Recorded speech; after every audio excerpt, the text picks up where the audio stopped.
A B, क्योंकि cos theta का value minus ए के मैग्नीट्यूड का स्क्वायर। अब पैरेललोग्राम लॉ। हेलो स्टूडेंट्स, तो कैसे आप सब लोग? आई होप आप सब लोग ठीक होंगे। हमारा जो वेक्टर वाला टॉपिक चल रहा था आज, उसका सबसे इंपॉर्टेंट पार्ट हम लोग आज डिस्कस करने वाले हैं, that is the resultant of the two vectors. जैसा कि मैंने बताया था कि फिजिक्स में हम लोगों को वेक्टर्स क्वांटिटी के साथ डील करना होता है। तो जैसे कि फोर्स एक वेक्टर क्वांटिटी है, तो आने वाली जो फर्दर हमारे टॉपिक्स होंगे, जो आने वाली क्लासेस होंगी, उनमें हम लोगों को बोला जाएगा कि आपके पास किसी पार्टिकल के ऊपर मल्टीपल फोर्सेस एक्ट कर रही हैं, बताइए इनका रिजल्टेंट क्या होगा। क्योंकि अगर हमें रिजल्टेंट पता चलेगा तभी हम प्रेडिक्ट कर सकते हैं कि उस पार्टिकल का मोशन किस डायरेक्शन में होगा, उसका कितना एक्सेलरेशन होगा, उसका किसी भी टाइम पे स्पीड पता करना है। तो ये सारी चीज़ें जो हैं ये वेक्टर से रिलेटेड है। तो आज की क्लास इसलिए इंपॉर्टेंट है क्योंकि आज हम ये सीखेंगे कि दो या दो से ज़्यादा वेक्टर जब किसी पार्टिकल के ऊपर लग रहे होते हैं तो उनका रिजल्टेंट कैसे फाइंड किया जाता है। जब मैंने आपको एडिशन ऑफ वेक्टर्स पढ़ाया था तब मैंने बताया था कि एक्चुअली जो एडिशन ऑफ वेक्टर्स होता है वो भी इन जनरल एक रिजल्टेंट ऑफ द वेक्टर्स होता है। आप दो या दो से ज्यादा वेक्टर्स को जब ऐड करते हो तो आपके पास जो नया वेक्टर आता है that is R vector, that is actually resultant of the vectors. लेकिन आज हम लोग सीखेंगे वेक्टर्स को ऐड करने का ग्राफिकल मेथड। ठीक है, दो वेक्टर्स को ग्राफिकली कैसे ऐड करते हैं उसके दो मेथड हम लोग सीखेंगे और फिर उस पर कुछ फेमस क्वेश्चन करेंगे जो प्रीवियस ईयर एग्जाम्स में पूछे गए हैं। ठीक है, तो चलिए स्टार्ट करते हैं आज की क्लास। ओके आज की क्लास में हम लोग डिस्कस करने वाले हैं graphical methods to add vectors. दो वेक्टर्स को ग्राफिकली कैसे ऐड किया जाता है ये हम लोग सीखने वाले हैं। इसमें हम लोग दो मेथड्स के बारे में बात करेंगे। एक होगा हमारे पास triangle law of vector addition और दूसरा होगा हमारे पास parallelogram law of vector addition. आप दो वेक्टर्स को ट्रायंगल ऑफ वेक्टर एडिशन से भी ऐड कर सकते हैं या parallelogram law of vector addition से भी ऐड कर सकते हैं। ये आपकी कन्वीनियंस के ऊपर है कि कौन सा मेथड कहां पे कन्वीनियंट लग रहा है आपको। ठीक है, ओके। तो इसका मतलब ग्राफिकल मेथड में आज हम लोग सीखेंगे दो चीजें सीखेंगे। पहला मेथड हम लोग सीखेंगे triangle law of vector addition,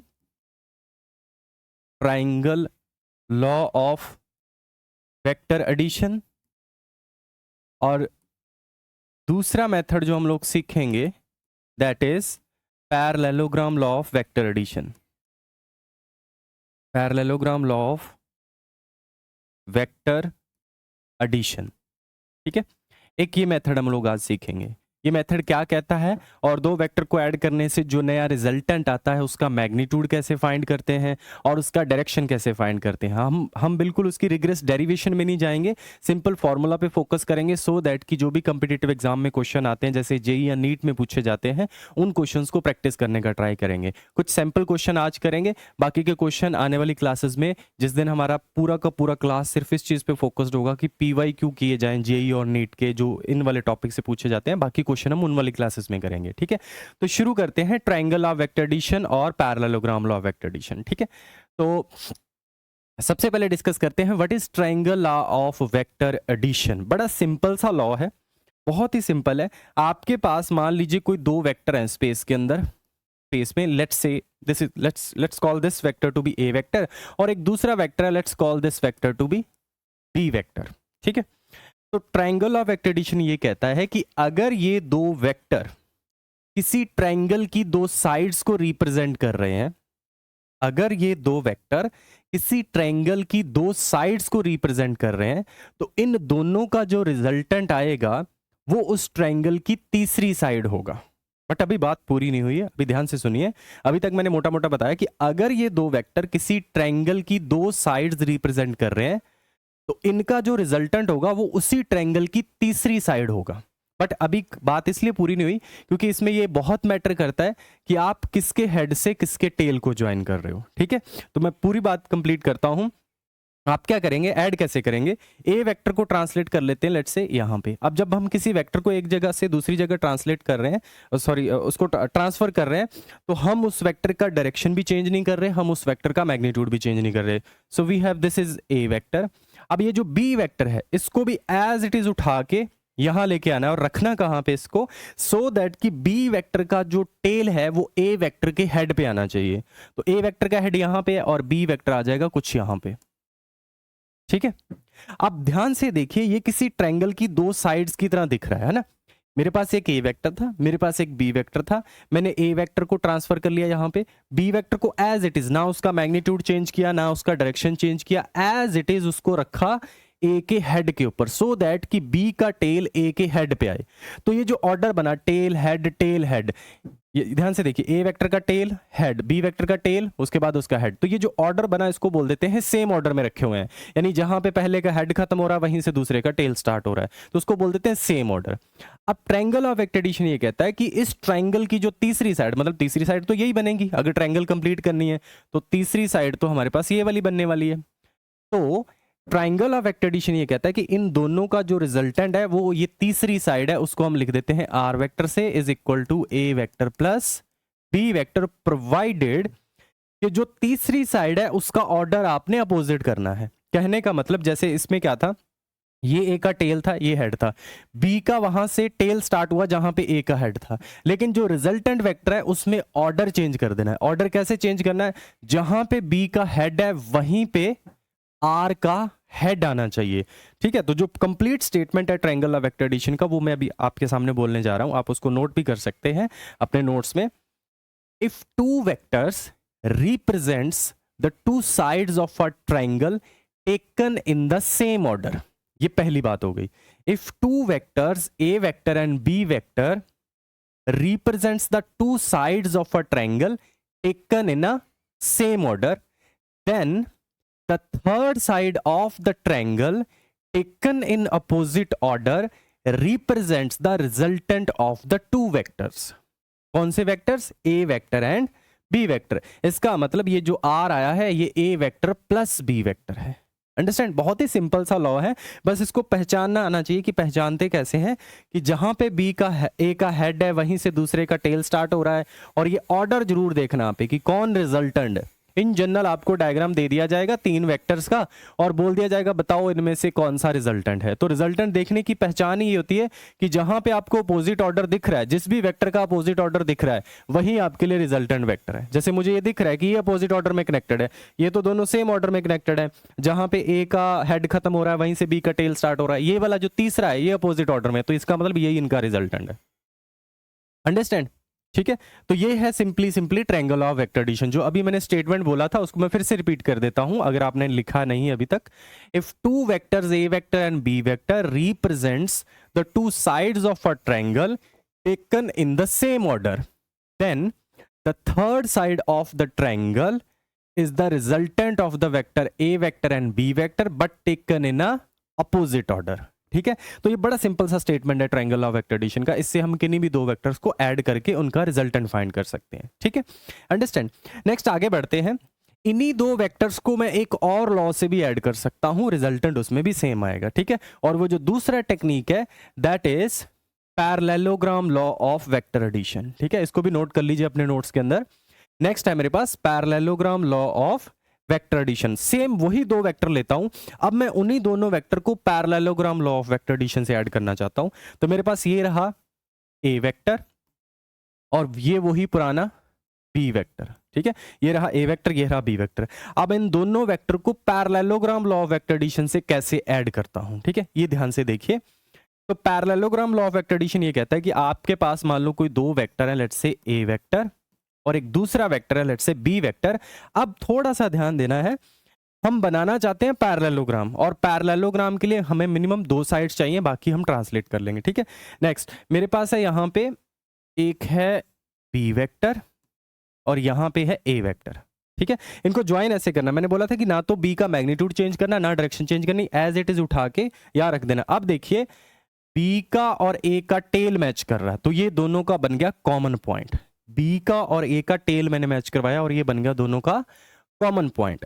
अब हम पैरेललोग्राम कंप्लीट करते हैं। ए के बिल्कुल पैरेलल यहां पे एक वेक्टर ड्रॉ कर लेता हूं जो जिसका लेंथ बिल्कुल ए के बराबर होगा, जिसका डायरेक्शन भी ए के बराबर होगा, ए के जैसा ही होगा। ठीक है, सिमिलरली बी के भी पैरेलल यहां पे एक वेक्टर ड्रॉ कर लेता हूं जो कि बिल्कुल बी के पैरेलल है और बी के जितना ही उसका मैग्नीट्यूड है। तो इन दोनों वेक्टर्स ने मिलकर एक पैरेललोग्राम बनाई।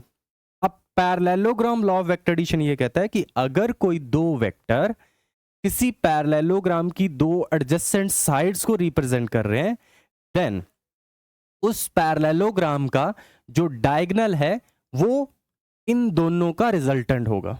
आई रिपीट, अगर कोई दो वेक्टर्स किसी पैरेललोग्राम की दो एडजेसेंट साइड्स बन रहे हैं, देन उस पैरेललोग्राम का डायगोनल उन दो वेक्टर का रिजल्टेंट होगा। बट अब डायगोनल तो दो होते हैं, डायगोनल तो ये भी बन सकता है और डायगोनल तो ये भी बन सकता है। तो पैरेललोग्राम लॉ इसको और क्लियर करता है कि वो वाला डायगोनल जो दोनों वेक्टर के कॉमन पॉइंट से पास कर रहा है।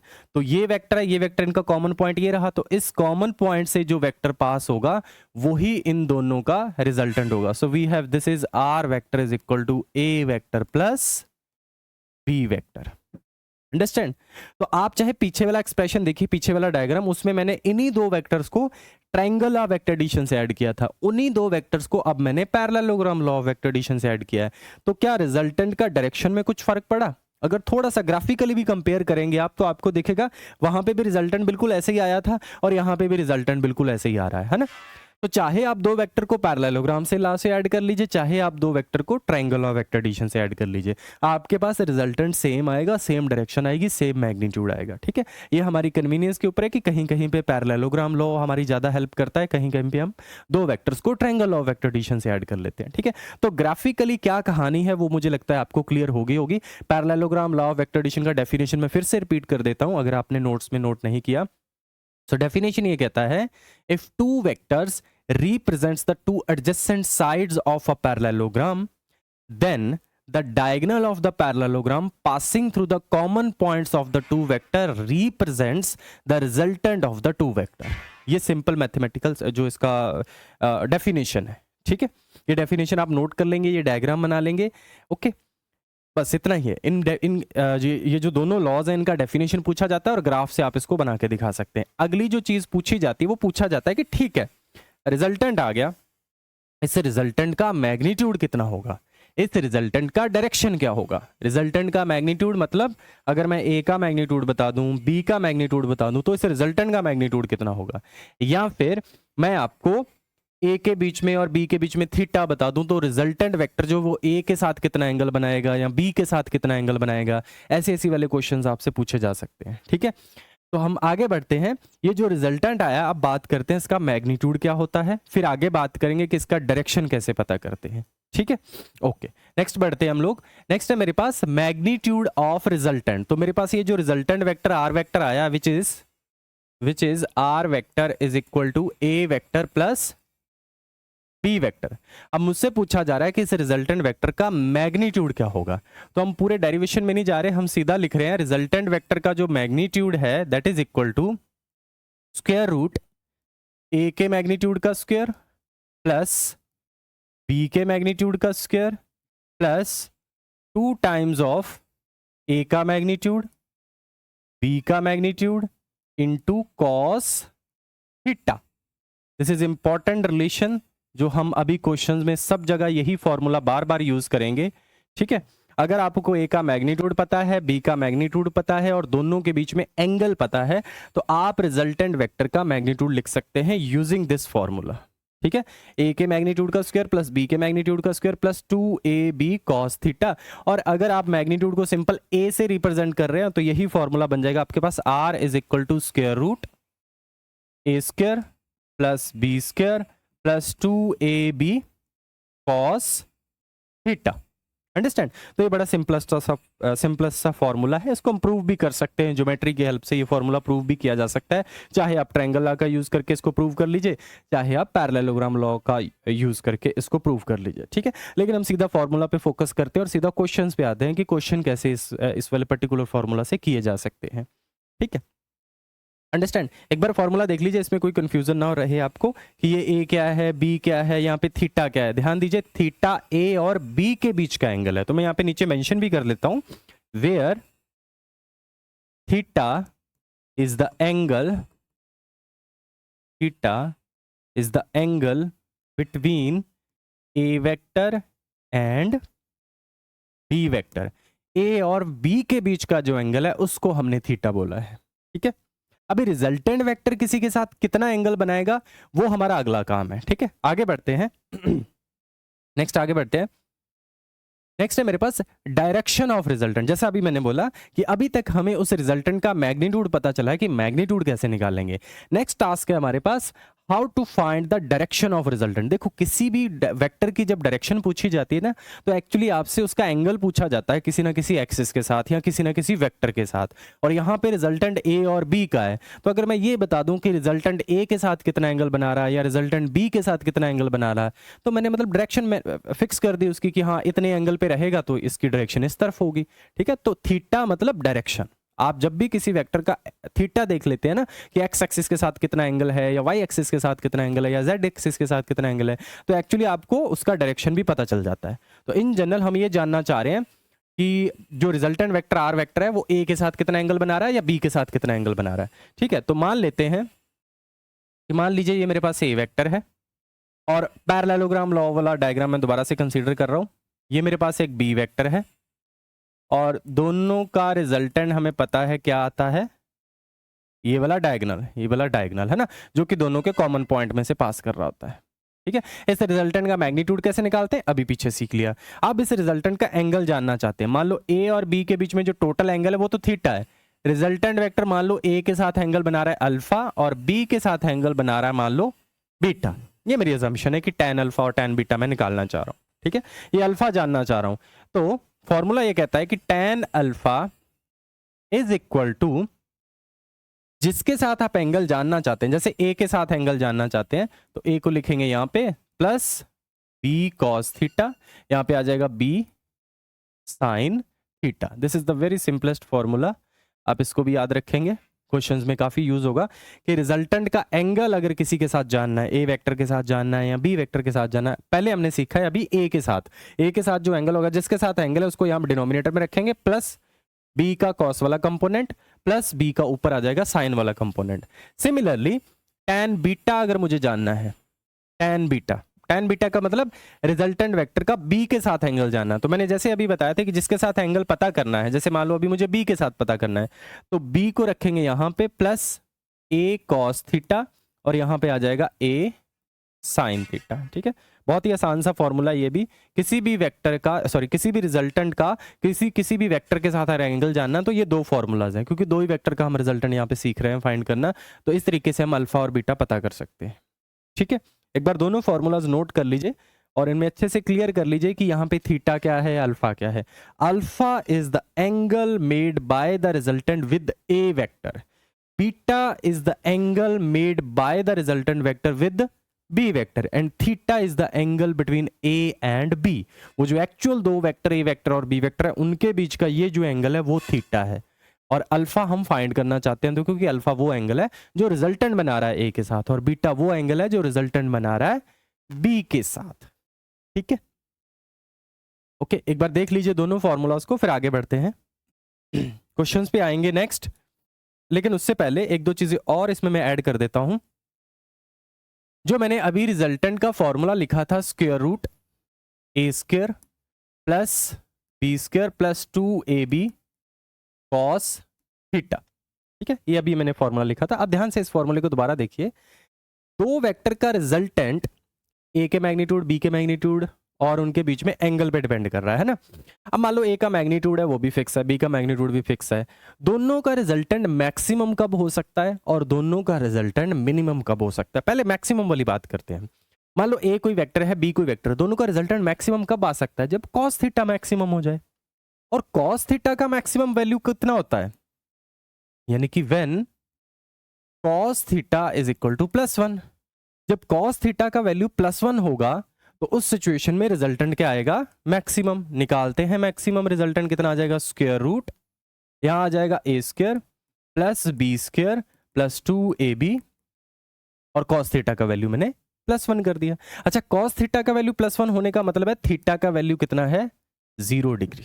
ठीक है, यानी दोनों के दोनों वेक्टर सेम ही डायरेक्शन में, ये ए वेक्टर है इसी तरफ ऐसे करके बी वेक्टर है, दोनों सेम ही डायरेक्शन में। अलग अलग मैग्नीट्यूड हो सकता है, सेम मैग्नीट्यूड हो सकता है, वो कोई इशू नहीं है। ठीक है, अब ध्यान से देखिए, ये जो स्क्वायर रूट के अंदर वाली जो चीज बनी, ये बन गया a प्लस बी का होल स्क्वायर।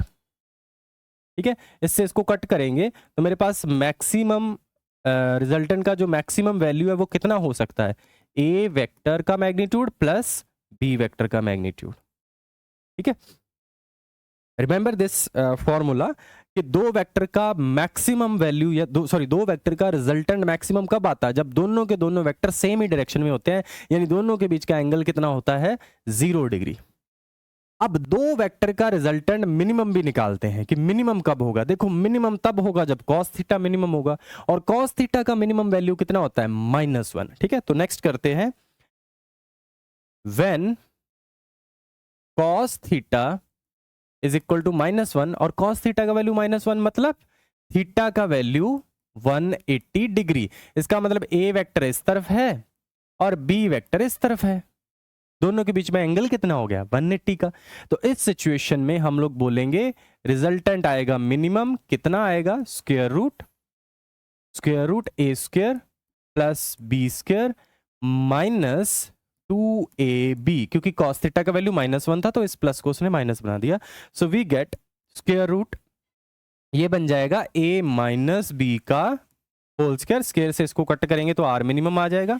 तो we get r minimum is equal to a minus B, यानी दो वेक्टर का मैक्सिमम रिजल्टेंट हो सकता है उनका मैग्नीट्यूड का सम, और दो वेक्टर का मिनिमम रिजल्टेंट हो सकता है उन दो वेक्टर का डिफरेंस, और अदरवाइज जो रिजल्टेंट का मैग्नीट्यूड रहेगा वो a माइनस बी से लेके a प्लस बी के बीच में रहेगा। ठीक है, और इस पे कई बार इस वाली चीज के ऊपर कई बार एक दो बार क्वेश्चन पूछे जा चुके हैं।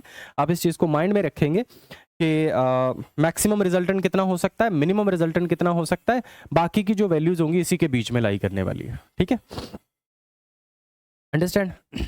एक चीज इसमें और मेंशन कर देता हूं, सम टाइम आपसे पूछा जाता है कि ठीक है आपको पता है कि resultant vector of A vector plus B vector कितना है ना, A vector plus B vector की आपके पास ये आ गया, और इसका मैग्नीट्यूड कैसे निकालते हैं, इसका एंगल कैसे पता करते हैं, ये सब आपने सीख लिया।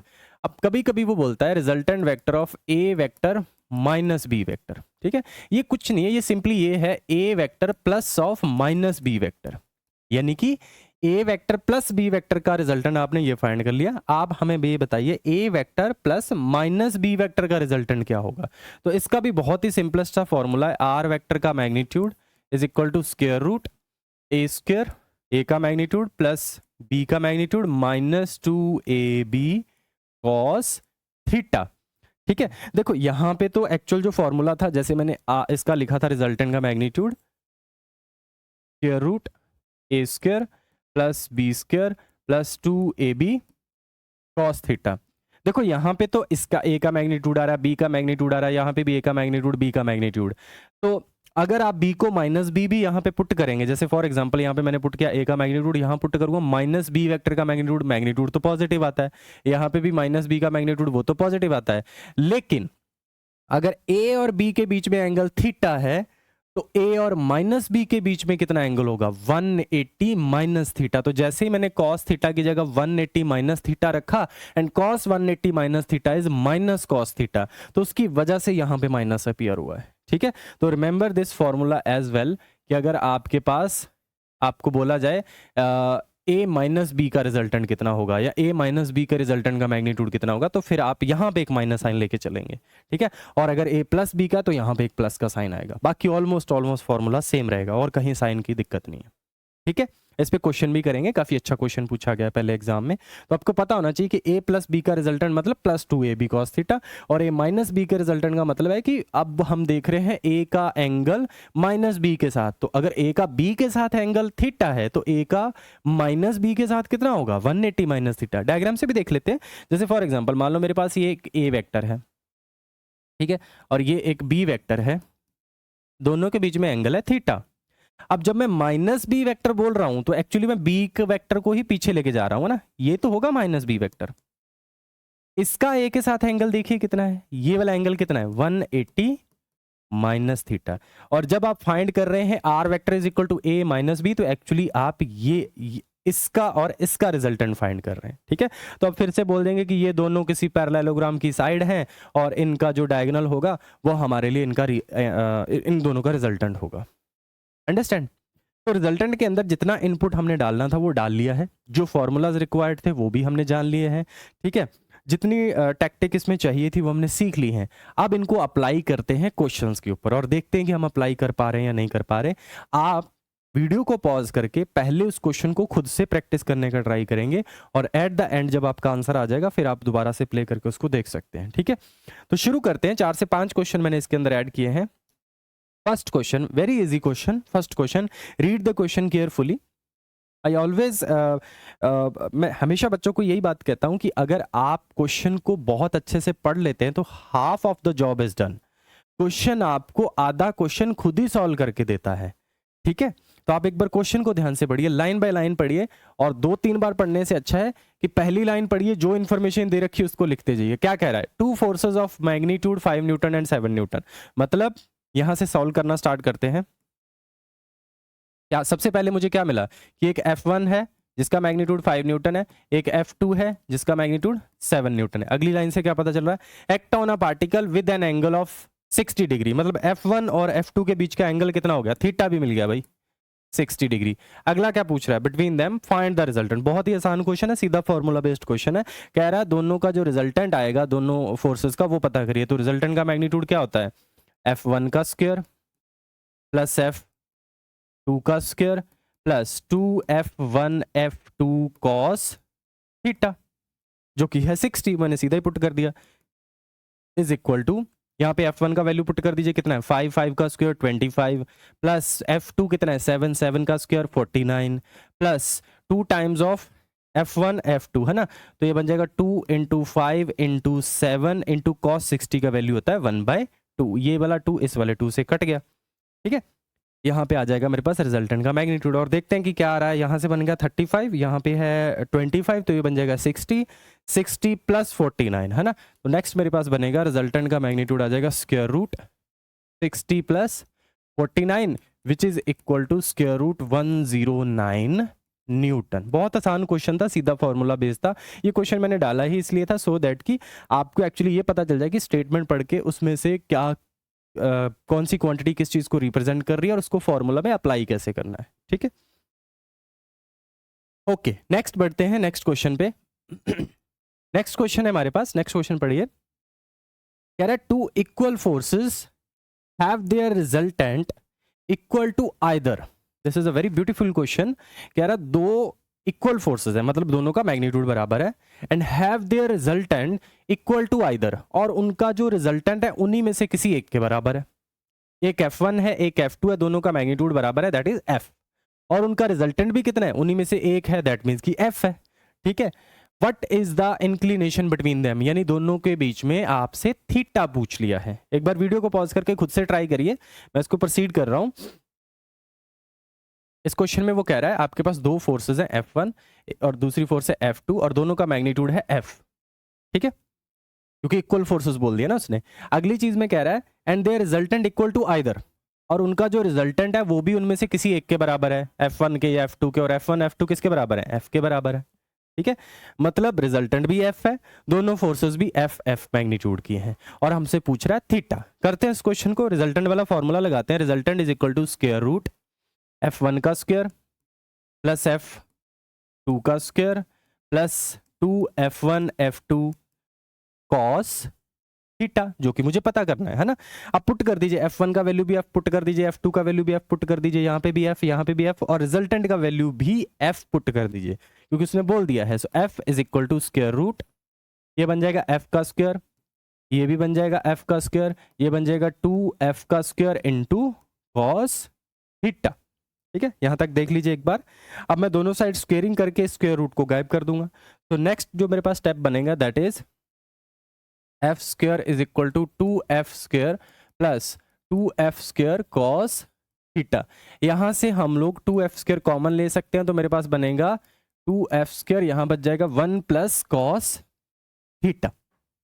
ओके, अब ये जो 2F स्क्वायर इसको इधर ले आइए, तो मेरे पास बन जाएगा F square upon 2F square is equal to 1 plus cos theta. F square से F स्क्वायर कैंसिल हो गया, बचा मेरे पास 1/2 is equal to 1 plus cos theta. और ये 1 भी अगर आप इधर ले आते हैं तो आपके पास बन जाएगा 1/2 minus 1 is equal to cos theta, और we can say cos theta is equal to minus 1/2, and cos theta का वैल्यू हाफ होता है 60 पे, माइनस हाफ होता है 120 पे। ठीक है, इसका मतलब यहां से थीटा का वैल्यू आ रहा है 120 डिग्री। अंडरस्टैंड? ओके, एक बार दोबारा देख लीजिए, मैं पीछे कर देता हूँ, ये सारे स्टेप्स देख लीजिए। उसने क्या बोला था, दो इक्वल फोर्सेज है, मैंने मैग्नीट्यूड बराबर ले लिया। फिर कह रहा है कि इनका जो रिजल्टेंट है वो भी इनमें से किसी एक के बराबर है, दैट मीन्स कि एफ हो गया वो भी। बस उसके बाद कुछ नहीं किया, रिजल्टेंट वाला फॉर्मूला लगाया और वैल्यूज पुट करी और सिंपल सॉल्व किया। ठीक है, तो कॉस थीटा का वैल्यू -1/2 आया, इसका मतलब थीटा का वैल्यू है 120 डिग्री।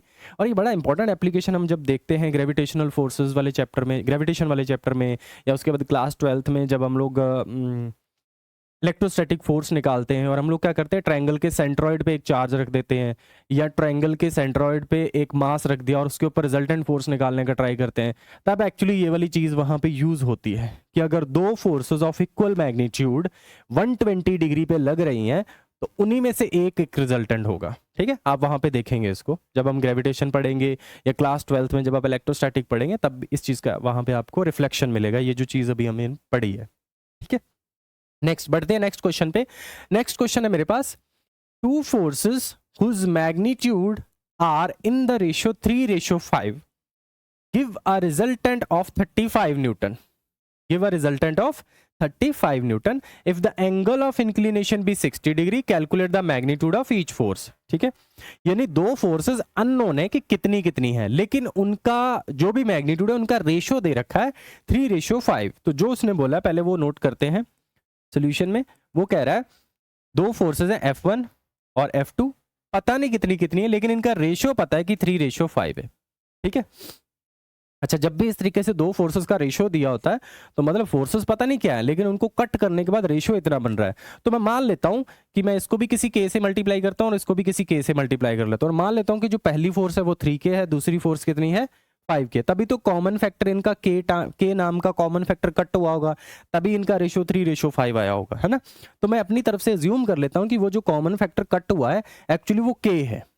ठीक है, तो इस तरीके से क्या बन जाएगा, F1 फोर्स बन जाएगी 3K और F2 फोर्स बन जाएगी 5K। इसका मतलब यहां से मेरे को यह पता चल गया कि F1 का मैग्नीट्यूड है 3K और F2 का मैग्नीट्यूड है 5K।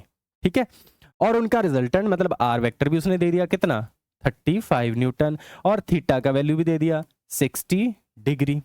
पता क्या करना है भाई, पता तो यही करना ना कि F1 कितना है, F2 कितना है, और F1 F2 कब पता चलेगा, जब K पता चल जाएगा। तो बहुत ही सिंपल क्वेश्चन है, रिजल्टेंट वाला फॉर्मूला लगाते हैं। आप एक बार वीडियो को पॉज करके खुद से इस फॉर्मूले को अप्लाई करिए और K का वैल्यू फाइंड करिए कि K का वैल्यू कितना है। K का वैल्यू पता चला तो दोनों फोर्सेस पता चल गई। ठीक है, हम लगाते हैं रिजल्टेंट वाला formula, resultant is equal to square root F1 का स्क्वायर प्लस F2 का square plus 2F1 F2 cos, angle कितना दे रखा है भाई 60। F1 का वैल्यू कितना है, अभी हमने लिखा था 3K का स्क्वायर मतलब 9K स्क्वायर। F2 कितना है भाई 5K का स्क्वायर मतलब 25K का स्क्वायर। ठीक है, प्लस यहां आ जाएगा 2 times of 3K multiplied 5K। ठीक है, मल्टीप्लाइड बाय कॉस 60 का वैल्यू 1/2, इस 2 से इस 2 को कैंसिल कर दीजिए। ठीक है, और रिजल्टेंट बोल रखा है कि 35 है। अब दोनों साइड कर दीजिए स्क्वेयरिंग, स्क्वेयरिंग करेंगे तो इधर आ जाएगा 35 इंटू 35। ठीक है, दोनों साइड स्क्वेयरिंग करेंगे तो 35 इंटू 35। इधर क्या बन गया भाई 9 प्लस 25, ये बन जाएगा आपके पास 34 के स्क्वायर प्लस यहाँ पे कितना बन गया भाई, यहाँ पे देखिए 15 के स्क्वायर। तो इधर इन दोनों को ऐड करेंगे तो ये बन जाएगा आई थिंक 49 के स्क्वायर, इधर बन जाएगा 35 इंटू 35। ये जो 49 है इसको इधर ले आता हूं तो मेरे पास आ जाएगा 35 इंटू 35 अपॉन 49 को 7 इंटू 7 लिख देता हूं इज इक्वल टू के स्क्वायर। ठीक है, अब यहां से कट कर दीजिए, 5 पे कट गया, इधर भी कितने पे कट गया 5 पे, तो मेरे पास आ गया यहां से, यहां लिख देता हूं K square is equal to 25। It means k is equal to 5, plus minus आएगा लेकिन हम मैग्नीट्यूड निकालना चाह रहे हैं तो k का वैल्यू पॉजिटिव लेंगे। ठीक है, ओके, सो वी कंसीडर +5। सो k का वैल्यू पता चला, जैसे ही आपको k का वैल्यू पता चला आप यहाँ पे k का वैल्यू पुट करके, सॉरी यहाँ पे k का वैल्यू पुट करके F1 पता कर सकते हैं और यहाँ पे k का वैल्यू पुट करके F2 पता कर सकते हैं। k का वैल्यू 5 है तो F1 कितना आ गया 15 न्यूटन, k का वैल्यू 5 है तो F2 कितना आ गया 25 न्यूटन। सो वी कैन से F1 is equal to 3 into 5 that is 15 Newton and F2 is equal to 5 into 5 that is equal to 25 newton. दोनों फोर्सेस के मैग्नीट्यूड फाइंड कर दिए। ठीक है, नेक्स्ट बढ़ते हैं नेक्स्ट क्वेश्चन पे। ओके, ये क्वेश्चन देखिए, ये भी काफी अच्छा क्वेश्चन है। क्या कह रहा है, if the resultant of the two forces P and 2P, दोनों फोर्सेस दे रखी हैं, एक का मैग्नीट्यूड P दे रखा है और दूसरी का मैग्नीट्यूड 2P दे रखा है, इज परपेंडिकुलर टू P, कहता है कि दोनों का जो रिजल्टेंट है वो P के परपेंडिकुलर है, then the angle between the forces is, यानी P और 2P के बीच का थीटा कितना है। मतलब ये कि हमें अल्फा दे रखा है ना, एंगल की बात कर रहा है तो हमें अल्फा दे रखा है। ओके, करते हैं इस क्वेश्चन को। हमें पता है tan alpha is equal to, अच्छा जिसके साथ एंगल होता है उसको यहां नीचे लिखा जाता है।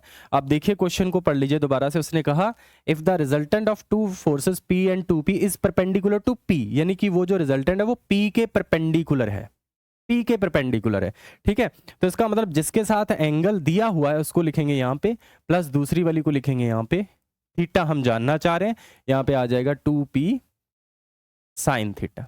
ठीक है, और वो कह रहा है कि जो रिजल्टेंट है वो P के परपेंडिकुलर है, मतलब अल्फा का वैल्यू 90 उसने दे दिया हमें। तो यहाँ पे पुट कर दीजिए tan 90 is equal to 2P sine theta upon P plus 2P cos theta. अब tan 90 तो इनफाइनाइट होता है, is equal to 2P sine theta upon P plus 2P cos theta. ठीक है, इस बात का क्या मतलब है, अगर ये वाला रेशियो इनफाइनाइट आ रहा है तो इसका मतलब डिनोमिनेटर कितना रहा होगा, जीरो। ये वाला रेशियो अगर इनफाइनाइट बन रहा है तो इसका मतलब डिनोमिनेटर क्या रहा होगा, जीरो। इसका मतलब P plus 2P approaches to zero. भाई अगर ये रेशियो इनफाइनाइट को अप्रोच कर रहा है तो P प्लस 2P किसको अप्रोच कर रहा होगा, जीरो को। यहां से देखिए क्या आ रहा है, यहां से आ जाएगा हमारे पास P को कॉमन निकाल सकते हैं, यहां से आ जाएगा 1 plus 2 cos theta is equal to zero. भाई P तो नॉन जीरो फोर्स है, वो थोड़ी जीरो हो जाएगी, वो तो जीरो होगा नहीं। इसका मतलब 1 plus 2 cos theta is equal to zero. इसका मतलब 2 cos theta is equal to -1 और cos theta is equal to -half. अभी एक पीछे क्वेश्चन में मैंने बताया था कि कॉस थीटा का वैल्यू -हाफ कब होता है, जब थीटा का वैल्यू होता है 120। इसका मतलब theta is equal to 120 degree. Understand, काफी अच्छा क्वेश्चन था, क्योंकि एक्चुअली यहाँ पे आके बच्चे कंफ्यूज हो जाते हैं कि ये इनफाइनाइट बन गया, अब इसको आगे कैसे सॉल्व करूँ मैं थीटा निकालने के लिए। तो यहाँ पे आपको थोड़ा सा ये लॉजिक लगाना था कि अगर ये रेशियो इनफाइनाइट आ रहा है तो इसका मतलब डिनोमिनेटर जीरो होगा इसका। ठीक है, तो उसी को जीरो के आगे रख के मैंने थीटा कैलकुलेट कर लिया।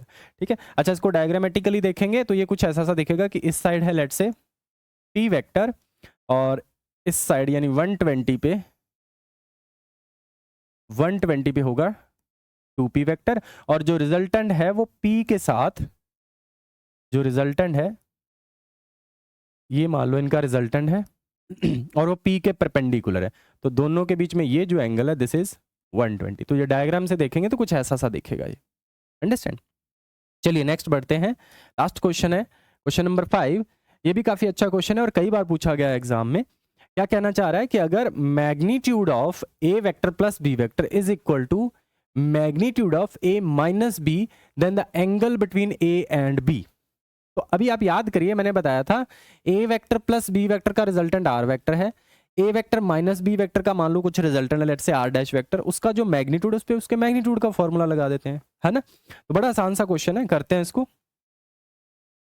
हमारे पास आ जाएगा A vector plus B vector का magnitude is equal to A vector minus B vector का मैग्नीट्यूड। तो इस पे मैग्नीट्यूड का फॉर्मूला लगा देते हैं, मतलब ये एक्चुअली है क्या, रिजल्टेंट। रिजल्टेंट का मैग्नीट्यूड का फॉर्मूला क्या है, square root A square plus B square plus 2AB cos theta is equal to, इस साइड क्या आ जाएगा, A माइनस B है तो इसका मतलब A square plus B square. मैंने बताया था जब आप A माइनस B का रिजल्टेंट फाइंड करते तो यहाँ पे एक माइनस साइन आता है, ये आ जाएगा 2AB कॉस थीटा। ठीक है, अब क्या करते हैं, दोनों साइड स्क्वेयरिंग कर देंगे तो रूट उड़ जाएगा, रूट खत्म हो जाएगा, तो बचेगा क्या मेरे पास, A square plus B square plus 2AB cos theta is equal to A square plus B square minus 2AB cos theta. अब ये जो ए स्क्वायर इधर पॉजिटिव, बी स्क्वायर भी इधर पॉजिटिव, इधर ए स्क्वायर बी पॉजिटिव, इधर B square positive, तो ये खत्म हो गया। वो जो -2ab कॉस थीटा उधर है उसको इस साइड ले आते तो बन जाएगा 4ab cos theta is equal to 0। अब 3 से 4 चीजों का प्रोडक्ट 0 है, या तो ये चीज 0 है, या ये चीज 0 है, या बी 0 है, या कॉस थीटा 0 है। 4 नॉन जीरो है, ए और बी का भी कुछ ना कुछ मैग्नीट्यूड होगा, ये 0 हो नहीं सकते। इसका मतलब cos theta is equal to 0। इसका मतलब थीटा का वैल्यू कितना रहा होगा, 90 डिग्री। ठीक है, सो वी कैन से यहां से हम लोग देख सकते हैं ऑप्शन बी इज करेक्ट। ठीक है, अंडरस्टैंड। तो यहाँ पे हमने 4 से 5 जो क्वेश्चन देखे हैं इनमें हमने रिजल्टेंट वेक्टर की प्रॉपर्टीज का यूज किया। a प्लस बी का रिजल्टेंट कितना होता है, a माइनस बी का रिजल्टेंट कितना होता है, a वेक्टर का रिजल्टेंट के साथ एंगल या रिजल्टेंट का a वेक्टर के साथ एंगल, वो सारी प्रॉपर्टीज इन 5 के 5 क्वेश्चन के अंदर हमने यूज करी है। ठीक है, एक क्लास हम और लेंगे जिसपे हम लोग जेई और नीट के जो क्वेश्चंस हैं, जो क्रॉस प्रोडक्ट से, डॉट प्रोडक्ट से, या किसी भी वेक्टर के टॉपिक से जो पूछे गए हैं उनको कंसीडर करेंगे। कोशिश करेंगे मैक्सिमम से मैक्सिमम क्वेश्चन इसमें डाले जाएं, और एक क्लास पूरी की पूरी सिर्फ जेई और नीट के PYQ पे फोकस्ड होगी। ठीक है, फिर ये जो वेक्टर वाला टॉपिक है ये हमारा ओवर हो जाएगा, फिर हम स्टार्ट कर देंगे motion in a straight line. ठीक है, आज की क्लास को यहाँ तक देखने के लिए thank you so much. Okay, next class में मिलते हैं जिसमें हम लोग स्टार्ट करेंगे, एक बार वेक्टर्स के कुछ क्वेश्चन डिस्कस करेंगे और उससे नेक्स्ट क्लास में हम लोग स्टार्ट कर देंगे motion in a straight line. Thank you so much.